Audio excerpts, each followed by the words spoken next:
मेरो नाम चाहिँ युवराज आचार्य, म civil and environmental engineer. Exactly एकदमै गाह्रो छ, किनभनेदेखि अब चाइल्डहरूलाई चाहिँ हामीले त्यति प्रशस्त समय दिन सकिरहेको हुँदैन एक नम्बरमा। दोस्रो नम्बरमा चाहिँ अब उनीहरूको चाहिँ सबै बेसिक निड्सहरू अनि त्यसपछि उनीहरूको फिलिङ्सहरूमा पनि हामी त्यति साह्रो चाहिँ भिज्न पाइरहेको छैन अहिले, किनभने बिहानदेखि बेलुकासम्म चाहिँ हामीहरू उनीहरूसँग हुँदैनौँ।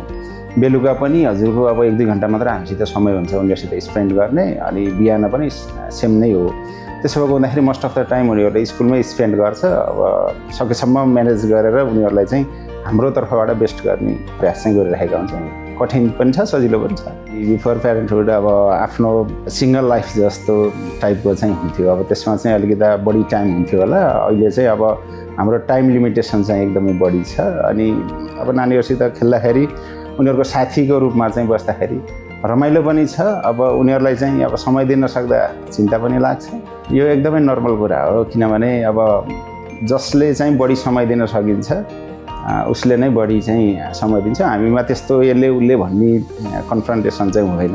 हामी दुवैजना अफिसको जागिरी भएको हुँदाखेरि जसलाई समय मिल्छ उसले नै अगाडि बढेर चाहिँ उनीहरूको टेक केयर गरेर आउँछ। आइरहेको हुन्छ त्यो चाहिँ के गर्दै होला मेरो बच्चा होइन, अहिले के गर्दैछ कसो छ।